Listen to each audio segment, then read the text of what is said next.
नमस्कार। आकाशवाणी जयपुर अजमेर से प्रस्तुत हैं प्रादेशिक समाचार।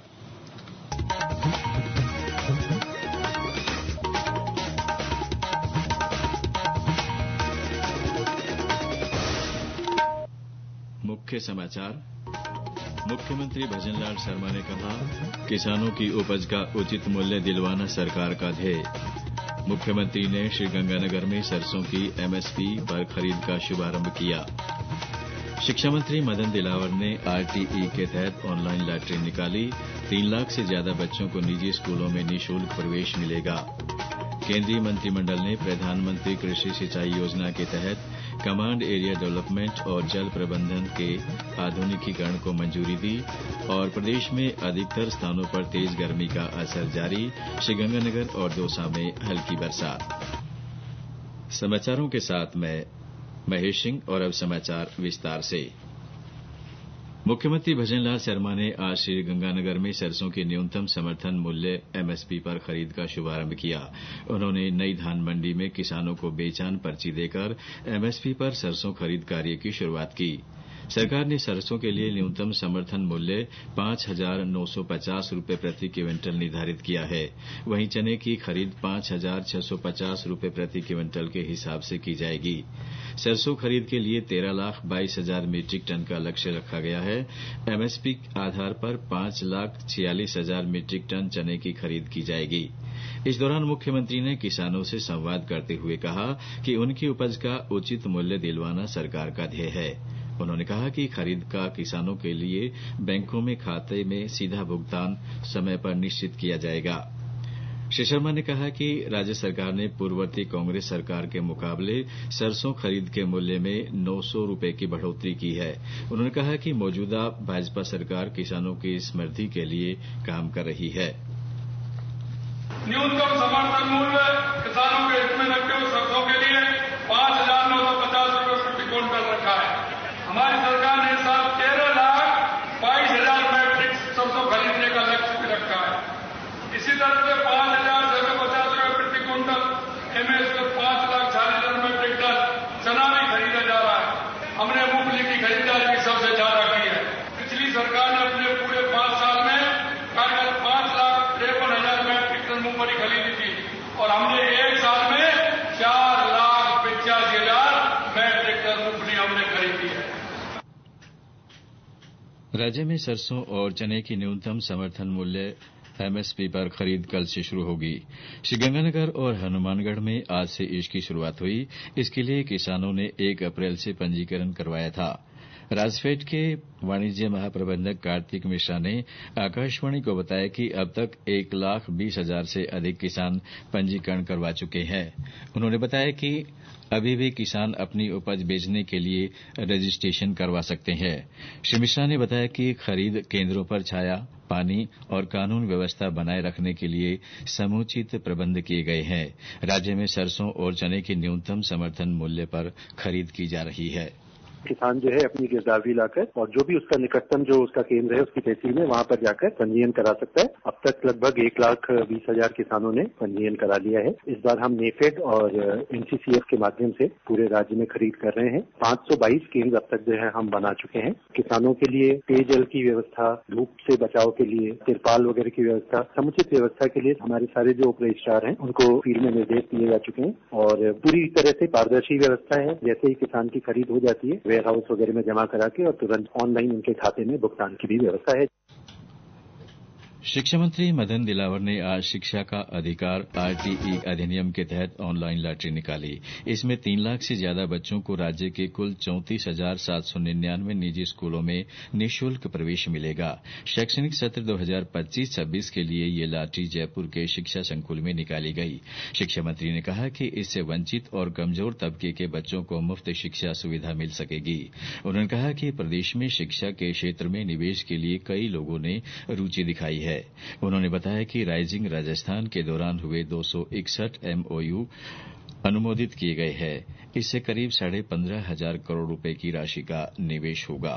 राजस्थान का जो काम हुआ है तो उसकी मैं चर्चा करूं तो 261 एमओयू का अनुमोदन हो गया है। एमओयू हमारे स्कूलों के बच्चों के हित के लिए हुए हैं। 15,495 करोड़ की राशि का इन्वेस्टमेंट होगा और मार्च 25 तक 17 एमओयू जो कि 24 करोड़ की राशि के धरातल पर आ गए हैं और जून 25 तक 18 एमओयू धरातल पर आ जाएंगे। माननीय मुख्यमंत्री जी के निर्देशन में और उनके मार्गदर्शन में विभाग मुस्तैदी से निजी भागीदारी को बढ़ावा दे रहा है।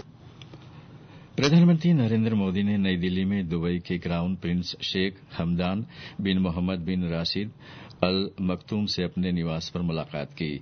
इस दौरान प्रधानमंत्री ने श्री हमदान को राजस्थान के महायोद्धा महाराणा प्रताप के घोड़े चेतक की प्रतिमा भेंट की। श्री मोदी ने उन्हें राज्य की विरासत, शौर्य और भाग्यशाली इतिहास के बारे में बताया।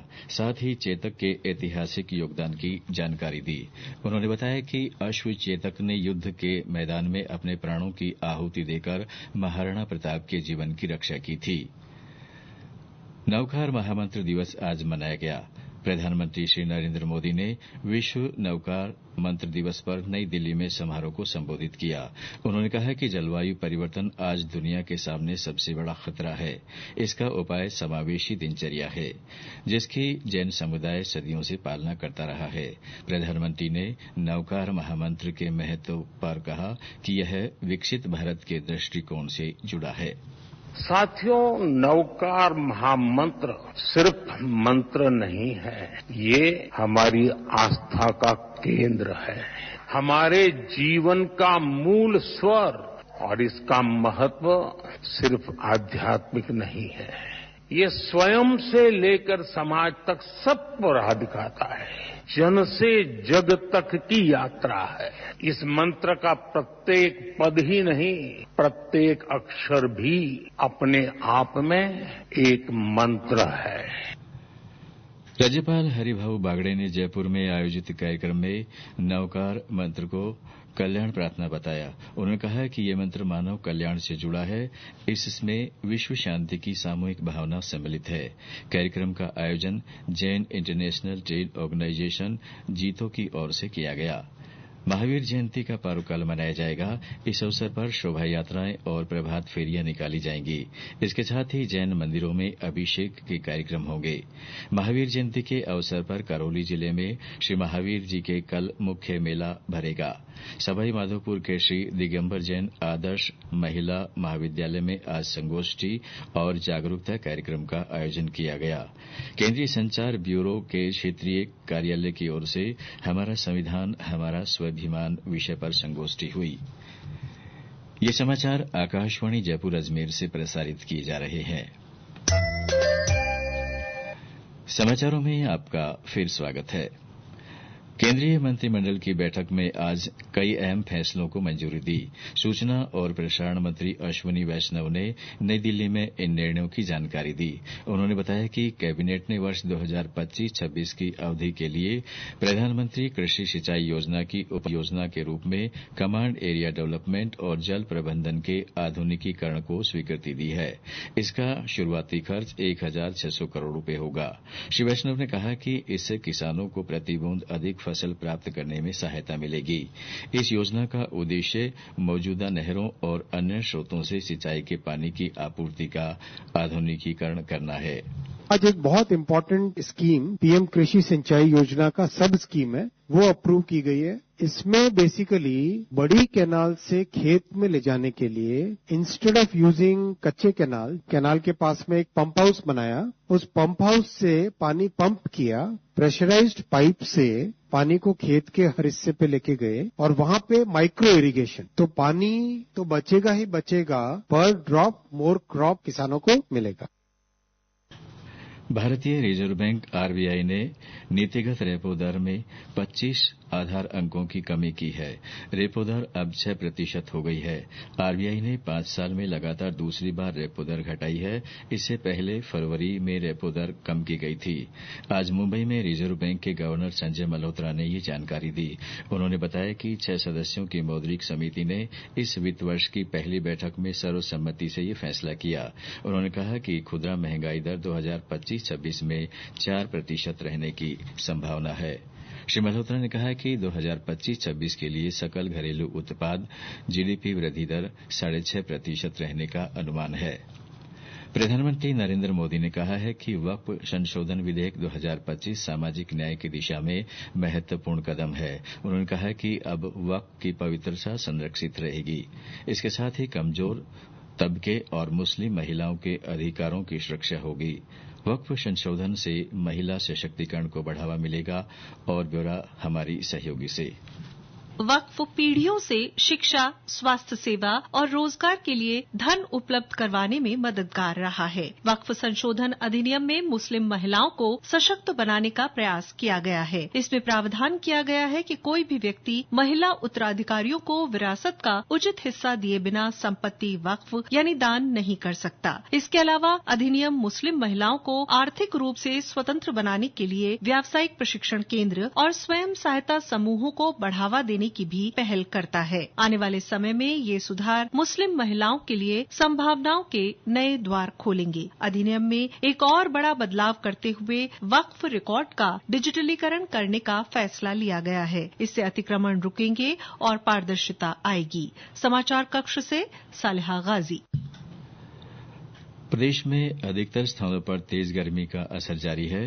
हालांकि कुछ जगह झुलसाने वाली गर्मी के बाद मौसम बदला और हल्की बारिश दर्ज की गई। गंगानगर के श्री विजयनगर में और दौसा में दोपहर में बारिश हुई। वहीं सीकर में भी कल शाम हल्की बरसात हुई। और ब्यौरा हमारे सहयोगी सुदर्शन नाहर से।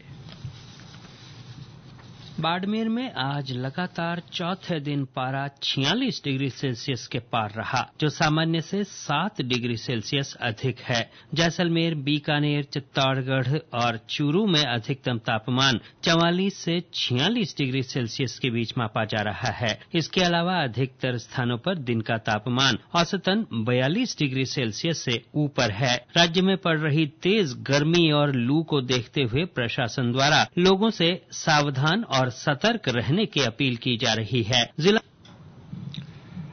और अंत में मुख्य समाचार एक बार फिर। मुख्यमंत्री भजनलाल शर्मा ने कहा, किसानों की उपज का उचित मूल्य दिलवाना सरकार का मुख्य ध्येय। मुख्यमंत्री ने श्रीगंगानगर में सरसों की एमएसपी पर खरीद का शुभारंभ किया। शिक्षा मंत्री मदन दिलावर ने आरटीई के तहत ऑनलाइन लॉटरी निकाली। 3 लाख से ज्यादा बच्चों को निजी स्कूलों में निःशुल्क प्रवेश मिलेगा। केंद्रीय मंत्रिमंडल ने प्रधानमंत्री कृषि सिंचाई योजना के तहत कमांड एरिया डेवलपमेंट और जल प्रबंधन के आधुनिकीकरण को मंजूरी दी। और प्रदेश में अधिकतर स्थानों पर तेज गर्मी का असर जारी। श्रीगंगानगर और दौसा में हल्की बरसात। इसके साथ ही प्रादेशिक समाचार बुलेटिन समाप्त हुआ। नमस्कार।